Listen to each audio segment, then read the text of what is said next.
एकल प्रणाम, जय श्री राम। मैं आचार्य अपर्णा तिवारी एक बार पुनः आप सबके अपने यूट्यूब चैनल गणेश एकल विद्यालय में स्वागत करती हूँ। आई होप आप लोग अच्छे से रह रहे होंगे और अपने जीवन को सफल बना रहे होंगे। एक बार पुनः मैं आप सबके बीच में एक नई जानकारी के साथ उपस्थित हुई हूँ। आज मैं आप सबको आचार्य पुस्तिका के बारे में बताने जा रही हूँ। इसके पहले मैंने आप सबको 9 पेज तक के उसके बारे में बता दिया है और आज मैं 10वें पेज मैं आप सबको बताने जा रही हूँ। पेज नंबर 9 में कुछ चीज़ें छूट गई थी और छूट इसलिए गई थी क्योंकि वीडियो काफ़ी लंबा हो रहा था और स्टोरेज की प्रॉब्लम की वजह से पूरा वीडियो कंप्लीट नहीं कर पाए थे। उसके लिए हम सॉरी चाहेंगे, लेकिन मैं पार्ट 2 करके उससे पूरा करूँगी। और आज मैं इस वीडियो में आप सबको पेज नंबर 10 के बारे में बताऊँगी। पेज नंबर 10 जो है उसमें आपका जो हेडिंग है जिसके बारे में आपको जानकारी प्राप्त करनी है वो है बच्चों को कैसे पढ़ाएं। आप लोग सोच रहे होंगे कि मैं ढेर सारे पुस्तकें हैं लेकिन आचार्य पुस्तिका ही क्यों आप सबके बीच में अध्ययन कर रही हूँ या करवा रही हूँ, क्योंकि आचार्य यदि आप एक आचार्य हैं या आप एकल की कोई भी सदस्य हैं तो आपको अपना दायित्व पता होना चाहिए, आपको अपना कार्य पता होना चाहिए, आपको बेसिक चीज़ें पता होनी चाहिए और ये सारी जानकारी आपको आचार्य पुस्तिका में ही मिलेंगी। बाकी तो है ही, बच्चों को खेल कूद कैसे क्या चीज़ है वो बात की बात है, लेकिन आपको पहले स्वयं को जागरूक करना है। और ये आचार्य पुस्तिका जो है वो आपको स्वयं को शिक्षित करती है। यदि आप शिक्षित रहेंगे, आपको कार्य कैसे करना है ये आप जानकारी रखेंगे, तभी आप आगे काम कर पाएंगे। तो इसलिए मैं आप सबके बीच में आचार्य पुस्तिका को रखती हूँ, पढ़ाती हूँ, उसका खुद अध्ययन करती हूँ और आप सबके बीच में भी प्रस्तुत करती हूँ। आई होप आप सबको ये वीडियो ज़रूर अच्छा लगता हो। अगर अच्छा लगता है तो प्लीज़ आप समस्त एकल वालों से मेरा अनुरोध है कि इस वीडियो को जितना हो सके शेयर करें ताकि यह जानकारी सब तक पहुँच सके और लोग मन से अच्छे से काम कर सके और हमारे एकल का जो लक्ष्य है वो जल्द से जल्द पूरा हो। आइए हम लोग अपने टॉपिक की ओर चलते हैं। हमारा टॉपिक है बच्चों को कैसे पढ़ाएं। बच्चों को कैसे पढ़ाएं, सामान्यतः बच्चों को कैसे पढ़ाएं। जैसा कि हम सबको पता है हमारे एकल में बहुत छोटे बच्चे आते हैं तो उन्हें बेसिक से पढ़ाना होता है, उन्हें नॉर्मली बोल चाल का ढंग सिखाना होता है, उन्हें उठने बैठने का तरीका सिखाना होता है, ना कि यहाँ पे डायरेक्टली हमें हायर एजुकेशन उन्हें देना होता है। इसलिए बेसिक चीज़ें पढ़ाना है। सामान्यतः बच्चों के लाइफ में जो रोज़मर्रा के लाइफ में उन्हें काम आए ऐसा मतलब ऐसी शिक्षा से शुरुआत करनी होती है। तो हम बेसिक चीज़ें ही बच्चों को सिखाएंगे। तो आइए जानते हैं बेसिक चीज़ों में क्या हो सकता है जो हम बच्चों को पढ़ा सकते हैं। उसमें से जो हमारी आचार्य पुस्तिका में दी हुई पहली टॉपिक है वो है विद्यालय का कक्ष साफ और सुंदर होना चाहिए, दीवारों पर आकर्षक व शिक्षाप्रद चित्र लगे हों। हमारा मतलब ये एक आचार्य का काम है कि अपने जहाँ पे विद्यालय चल रहा है उस विद्यालय का माहौल कैसा होना चाहिए, क्योंकि कहते हैं ना भोजन भजन और अध्ययन ये सारे काम ना एकांत में होते हैं और साफ सुथरे और अच्छी जगह पे होते हैं। इस बच्चों मतलब मेरा अकॉर्डिंग टू अपर्णा मेरा मानना है कि यदि आप किसी को शिक्षा देना चाहते हैं ना तो आप किताबी ज्ञान से अच्छा जानकारी आप उसे माहौल दे करके बना सकते हैं। एक बच्चे को आप अच्छे माहौल में रखिए और एक बच्चे को ऐसे माहौल में रखिए जहाँ शोरगुल हो, जहाँ पे एक दूसरे का सम्मान ना करते हो। बच्चा भले ही आपका पढ़ने में तेज हो या मुझे नहीं लगता होगा, लेकिन वो एक अच्छा इंसान नहीं बन सकता है। आपको किसी को अच्छा इंसान बनाना होगा या किसी को अपने लाइफ में आगे बढ़ना है तो उसमें सबसे बड़ा महत्वपूर्ण जो भूमिका रखती है अकॉर्डिंग टू मेरे, तो वो माहौल होता है, वो वातावरण होता है। आप जैसे बच्चों को माहौल देंगे ना आपका बच्चा अपने लाइफ में आगे वैसे ही बढ़ेगा। तो जो पहला टॉपिक है ये हमारा बताता है कि अपने स्कूल में बच्चों का माहौल कैसा होना चाहिए। जैसा आप बच्चों का माहौल रखेंगे बच्चा वैसे जा कर के अपने घर वालों से, अपने दोस्तों से, अपने स्कूल में वो वैसा व्यवहार करेगा और उसका जो लाइफस्टाइल है ना वो भी चेंज होगा और एक अच्छा इंसान बन पाएगा। तो विद्यालय का कक्ष सबसे पहले हमें ध्यान रखना है कि बच्चा हमारा जहाँ पढ़ रहा है उसका वहाँ का साफ सफाई बहुत अच्छे ढंग से होनी चाहिए और वातावरण बहुत ही शांत और सुंदर होना चाहिए और दीवारों पर ऐसे आकर्षक तस्वीर होनी चाहिए या प्रेरणादायी तस्वीर होनी चाहिए। हमारे जो अच्छे इंसान हैं जो लाइफ में सफल हो चुके हैं अच्छे कर्म करते हुए, जो महापुरुष हैं उनकी तस्वीर होनी चाहिए ताकि बच्चा उन्हें देखे और उनसे प्रेरणा ले, मुझे इनके जैसा बनना है। ऐसी क्या खासियत है जो आज ये हम सबके बीच में ऐसे दीवार मतलब हम सबके बीच में है, जिसके फोटो हर एक जगह पर हम लोग देखते हैं, बड़े बड़े कार्यालयों में देखते हैं। ऐसी क्या योग्यता है? बच्चे के अंदर उत्सुकता जागरूक होगी, वो जानकारी रखेगा और उससे कहीं ना कहीं वो आकर्षित भी होगा और बच्चा अच्छा कुछ करने की तरफ आकर्षित होगा। कुछ पढ़ाई की चीज़ें बच्चों के मतलब विद्यालय के दीवार पे होना चाहिए ताकि बच्चे के इधर उधर नज़र पड़ते कुछ चीज़ें बच्चे के समझ में आ जाए। तो फिर अगली टॉपिक जो हमारी है वो आचार्य बालक बालिकाओं के बड़े भैया दीदी की तरह से स्नेह का व्यवहार करें। आचार्य बालक, जो वहाँ पर आचार्य है या बालक है व बालिका है, उसके साथ कैसा होना चाहिए? बड़े भाई या दीदी के जैसे व्यवहार होना चाहिए। बच्चों के अंदर ये डर नहीं होनी चाहिए कि हाँ ये मेरी आचार्य, मतलब जैसे कि स्कूलों में होता है ये तो सर है ये मैम है, मेरे से कोई गलती होगी ना ये मुझे डांट देंगे, मुझे कुछ कह देंगे या मुझे पनिश करेंगे। ऐसा भाव बच्चों के मन में नहीं होनी चाहिए। बच्चे एकदम से खुश मिजाज माहौल में, एकदम फैमिली जैसा वातावरण होना चाहिए। बच्चे कुछ भी उनसे कहना होना वो डायरेक्टली आपसे आकर के बोले दी ऐसा काम है या भैया ऐसा काम है और मेरे से ये गलती हो गई है, यह चीज़ मेरे समझ में नहीं आती है दीदी ये कैसे करें। ऐसा माहौल होना चाहिए, ऐसा प्यार स्नेह बच्चों में और आचार्य के बीच में होनी चाहिए कि एक फैमिली का माहौल बन जाए, एक दोस्ताना माहौल बन जाए। अगला पॉइंट जो हमारा है वो है आचार्य को विद्यालय आने से पूर्व उन्हें विषय और सामग्री की तैयारी कर लेनी चाहिए। आचार्य का दायित्व है कि बच्चे हमारे विद्यालय में आए उससे पूर्व, कहते हैं कि अगर आपको कोई भी कार्य करनी हो ना तो योजनाबद्ध तरीके से करेंगे। और ये चीज़ मैंने अपने मेरे टाइम में जब मैं एकल में जुड़ी थी उस टाइम में एक हमारे अभियान प्रमुख थे, अब तो उनका प्रमोशन हो गया है, माननीय डीएन सर। उन्होंने मुझे इस चीज़ को बाखूबी समझाया है कि आपको किसी कार्य में सफलता पानी है तो आप उस चीज़ को ना क्रमबद्ध तरीके से करिए, योजना रचना बना के करिए। क्योंकि वो कहते थे मैं एक डायरी रखता हूँ, या डायरी नहीं सॉरी, वो कहते हैं मैं सुबह उठते ही अपने मन में एक प्लानिंग कर लेता हूँ कि मुझे ये काम करना है और मैं उसी के अकॉर्डिंग पूरे मतलब पूरे दिन को हम उसी के हिसाब से काम करते हैं और इस तरह से मतलब उनका हर एक काम बहुत अच्छा होता है। तो मैंने उनसे सीखा और मतलब ये चीज़ होनी चाहिए, सबके अंदर होनी चाहिए कि आप क्या करें कि आपको कल क्या करना है या कुछ देर पहले बच्चों को क्या पढ़ाना है, इसकी योजना रचना आप बच्चों के आने से पहले बना लें या नाइट में ही बना लें तो बहुत अच्छा होता है और वो कार्य बहुत ही आसान तरीके से हो जाता है। आपके पास समय भी रहेगा क्योंकि चूंकि काम आप पहले निर्धारित कर लेंगे तो आपका वो समय बर्बाद नहीं होगा जो आप सोचने में कि बच्चों को क्या पढ़ाएं, बच्चों को कैसे मैनेज करें या आज का टॉपिक क्या है, ये इसमें जो फालतू का टाइम आपका वेस्ट होगा ना वो टाइम बच जाएगा।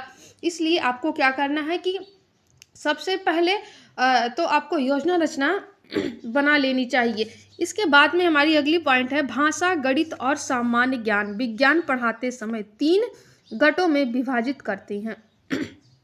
जब हम बच्चों को भाषा पढ़ाते हैं या गणित पढ़ाते हैं या सामान्य ज्ञान विज्ञान पढ़ाते हैं तो मतलब बच्चों की जो संख्या होती है उन्हें 3 गट में विभाजित कर दिया। अब आप लोग मतलब हमारे एकल के लोग बाखूबी समझते होंगे गट क्या है, लेकिन यदि कोई और हमारे एकल को जानना चाहता है या इस वीडियो को अगर कोई और व्यक्ति देख रहा है तो गट का अर्थ होता है जैसे कि हमारे विद्यालय में क्लासेस होते हैं या हम लोग उसे कक्षा कहते हैं, ऐसे ही हमारे एकल में गट होता है और इसमें 3 गट होते हैं, शिशु गट, बाल गट 1 और बाल गट 2 ऐसे करके निर्धारित होते हैं। आप या यूँ कह लीजिए 3 तक की क्लासेस हमारे में चलती हैं और जो छोटे बच्चे होते हैं वो उसी हिसाब से मतलब छोटे बच्चे जो होते हैं वो शिशु गट में, जो उनसे बड़े होते हैं वो बाल गट 1 और जो मतलब और बड़े होते हैं वो बाल गट 2 में रहते हैं। इस तरह से गट का निर्धारण होता है और जब हम किसी भी चीज़ को ऐसे गट में मतलब क्या कहते हैं योजनाबद्ध तरीके से, मतलब ये भी एक योजना है ना कि हर एक बच्चे की जानकारी एक समान नहीं होती। कोई बच्चा पढ़ने में बहुत तेज़ है, या जो छोटे बच्चे हैं उनकी अपेक्षा बालगट 1 वाले ज़्यादा जानते हैं, 1 की अपेक्षा 2 वाले ज़्यादा जानते हैं। तो सबको इकट्ठा बैठा करके शिक्षा देना संभव नहीं है। अगर आप ऐसा कर रहे हैं तो बच्चे संतुष्ट नहीं होंगे। कोई ना कोई बच्चा मतलब खाली बैठा ही रहेगा। आप तो बच्चों को संतुष्ट रखने के लिए गट वाइज बच्चों को बैठाया जाता है, और एक समय में एक टाइम में एक गट को एक आचार्य पढ़ा सकता है। अब आप लोग सोच रहे होंगे कि यदि हम एक टाइम में एक गट को देख रहे हैं तो बाकी टाइम में 2 गट हमारे क्या करेंगे। तो आप ऐसा कर सकते हैं, उन बच्चों को आप काम दे सकते हैं, कुछ वर्क दे सकते हैं जो बच्चे कर रहे हो। आप अलग वाली गट में कार्य कर रहे हो, या हर एक गट का एक आप क्या कहते हैं मॉनिटर कहते हैं, शायद हमारे एकल की भाषा में कुछ और कहते हैं, मुझे ध्यान नहीं आ रहा है। तो एक ऐसा मॉनिटर होता है जो कि वो अपने मतलब अपने क्लास वाइज या अपने गट वाइज बच्चों को देखभाल करेगा। आप जब तक किसी और क्लास में पढ़ा मतलब किसी अन्य गट में आप बच्चों को पढ़ा रहे हैं। तो इस तरह से गट का निर्धारण करके आप बच्चों को भाषा हो या गणित हो या सामान्य ज्ञान हो, प्राथमिक शिक्षा की जो भी 7 विषय हो या अन्य कोई नई जानकारी हो, तो आप इस तरह से बच्चों को गट वाइज जाकर के अच्छे से समझा सकते हैं। पढ़ते पढ़ते जब बच्चे थकने लगे तो गीत या कहानी या छोटे से खेल के द्वारा उनका ताज़ा किया जा सकता है। स्वाभाविक सी बात है, बड़ा हो बच्चों की बात हम नहीं करेंगे, हम बड़े भी यदि कोई काम करते हैं तो एक टाइम में ना एक अजीब सी उलझन, एक अजीब सी ऊब टाइप की लगती है कि मतलब मन नहीं करता है उस काम को करने के लिए, करते करते बोर हो जाते हैं, अच्छा नहीं लगता, उस काम में मन नहीं लगता है ना, तो एक ब्रेक लेने का मन करता है। तो यहाँ पे बच्चों को हालांकि हम सबको 2 घंटे बच्चों को पढ़ाने के लिए मिला है, तो ब्रेक नहीं हम कहेंगे, बच्चों को कुछ खेल खिला लीजिए। या हम लोग भी कहते हैं ना, जाते हैं कहीं किसी के साथ कुछ काम करते हैं ना, तो हम लोगों को क्या होता है, हम लोग भी कोई सॉन्ग सुन लेते हैं या कहीं घूमने चले जाते हैं, या मतलब कुछ भी काम कर लेते हैं जिसमें हमारा इंटरेस्ट होता है। तो बच्चों का ध्यान मतलब ऐसा वहाँ से थोड़ा मतलब उनके मन में ताजगी लाने के लिए, जो कि मतलब बोरियत भर चुकी है, उसे दूर करने के लिए हम क्या कर सकते हैं कि बच्चों को खेल के माध्यम से, बच्चों को कहानी के माध्यम से, मतलब बच्चे अब देखिए बच्चे पढ़ भी रहे हैं, बच्चे खेल भी रहे हैं, बच्चों को खेल खेल में उनका विकास भी हो रहा है। क्योंकि मैंने इसके पिछले वीडियो में मैंने क्या समग्र विकास, बच्चों का हमें समग्र विकास करना है, इसलिए बच्चों को खेल खेल के माध्यम से बच्चों के अंदर ताजगी भी आएगी, प्लस बच्चे हमारे पढ़ाई भी करते रहेंगे। तो दूसरा है नदी, कुआं, खेत, प्रदूषण, पेड़ पौधे, कुम्हार, लोहार आदि विषयों के अध्ययन के लिए बच्चों को उस स्थान पर ले जाकर दिखाना अच्छा रहेगा। मैंने इस चीज़ को भी अपने पिछले वीडियो में बताया है कि कुछ चीज़ें होती हैं जो बच्चों को प्रैक्टिकली हम दिखा सकते हैं। अगर संभव है ना, तो आप बच्चों को प्रैक्टिकली चीज़ें समझाइए, है ना। आप कोई किसी को मतलब किताबी ज्ञान दे रहे हैं, जैसे कि मैंने वो हवाई जहाज़ का उदाहरण बताया था, बच्चे बहुत खुश होते हैं। हालांकि वो देख नहीं पाते, कभी जब गांव में आते हैं तो बहुत खुशी से आप लोग देखते होंगे, हर एक गांव में बच्चे दौड़ के छत पे जाते हैं या खुले आसमान के नीचे जाते हैं। तो उनके अंदर वो खुशी होती है, जानने की इच्छा होती है वो कैसे दिखता है चीज़ें ना। तो जितना हो सके, कहने का मतलब है जितना हो सके, जितना आपके इर्द गिर्द चीज़ें हैं, आपके माहौल में जितना भी चीज़ें आप बच्चों को प्रैक्टिकली दिखा सके ना, उस स्थान पे ले जाके बच्चों को जानकारी दें, ताकि बच्चों के अंदर एक अजीब सी उत्सुकता होगी और बच्चे बहुत ही जल्द उस चीज़ को ग्रहण कर लेंगे। तो सबसे अच्छा तरीका है बच्चों को प्रैक्टिकली पढ़ाने का। फिर अगला हमारा जो टॉपिक है, जहाँ भी संभव हो कठिन विषयों को उचित शिक्षण सामग्री की सहायता से पढ़ाना चाहिए। यदि कोई बोरिंग टॉपिक है, मतलब जो भी कठिन टॉपिक होता है, वाकई में जब कोई चीज़ कोई इंसान हो या कोई भी चीज़ हो, जब नहीं समझ में आता है तो वो वाकई में वो चीज़ बोरिंग लगता है, अच्छा नहीं लगता है। आप उदाहरण स्वरूप देख सकते हैं, अगर कोई नया नया इंसान आपको मिल जाए ना, तो अगर जैसे मेरे जैसे जो लोग होंगे ना, उनसे अगर जान पहचान नहीं होगी, या मतलब यूँ कह लीजिए, बहुत लोगों की आदत होती है बहुत जल्दी ही मतलब दोस्ती कर लेते हैं किसी से। कुछ लोगों की हैबिट होती है कि वो उतना जल्दी नहीं इससे घुल-मिल पाते हैं या बातचीत नहीं कर पाते हैं, थोड़ा मतलब वक़्त लगता है, तब तक वक़्त लगता है ना, तो मतलब जब तक नहीं समझ पाते हैं तब तक उनके अंदर बहुत अजीब-सी उलझनें रहती हैं, मतलब अच्छा नहीं लगता है उस इंसान के साथ। और जैसे ही वो मतलब उस इंसान से वो परिचित हो जाते हैं, उससे एक दोस्ती हो जाती है और लाइफ़ मतलब अच्छा लगने लगता है। तो ठीक वही चीज़ आप ले लीजिए, कोई विषय भी आप ले लीजिए, जब तक कोई चीज़ आपको नहीं समझ में आ रहा है ना, तब तक वो उस चीज़ में आपको इंटरेस्ट नहीं होगी। मैं भी एक स्टूडेंट हूँ, इस चीज़ को मैं समझ सकती हूँ, क्योंकि कोई मतलब जब मैं पढ़ाई करती हूँ ना, कोई टॉपिक नहीं समझ में आती है, तो क्या होता है ना, नींद आने लगती है, हम लोग सो जाते हैं, तो मतलब वो क्या है ना, एक आलस आलस सा आने लगता है। तो उस चीज़ को फिर हम लोग क्या करते हैं, अगर इम्पोर्टेंट है तो फ़ोन के माध्यम से पढ़ते हैं या फ्रेंडों से बात करते-करते उस चीज़ को हम पढ़ लेते हैं ना। इससे क्या होता है, फिर वो जब उस टॉपिक से जब हम लोग परिचित हो जाते हैं, तो वो टॉपिक क्या होता है कि मतलब धीरे-धीरे समझ में आने लगती है और वो अच्छा भी लगने लगता है। तो जब बच्चों को कोई कठिन चीज़ें आप सिखा रहे हो ना, तो जितना हो सके आप प्रैक्टिकली बच्चों को बताएँ। आप मतलब शिक्षण सामग्री के द्वारा बच्चों को पढ़ाने का प्रयास करें, ताकि बच्चों को वो कठिन विषय भी आसानी से समझ में आ जाए।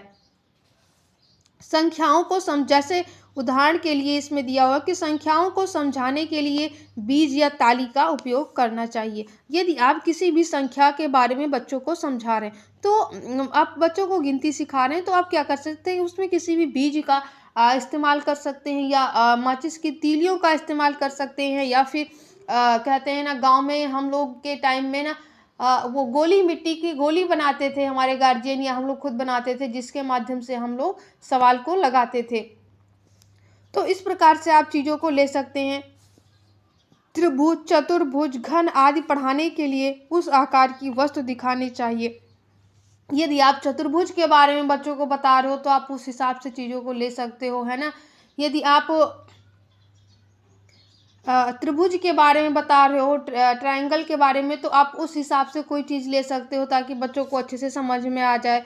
फिर अगली टॉपिक जो है वो स्थानीय बोली की बात करके समझाना चाहिए, और बच्चों को मतलब अच्छी बात है, मैं स्थानीय बोली भाषा जो हमारी होती है, वो वाक़ई में सबसे लाजवाब होती है, क्योंकि हम लोग उसी में घुले-मिले होते हैं, सोते, जागते, उठते, बैठते मतलब उसी अपनी स्थानीय भाषा में बात करते हैं, तो स्वाभाविक सी बात है, बच्चे उस भाषा को बहुत अच्छे से समझेंगे।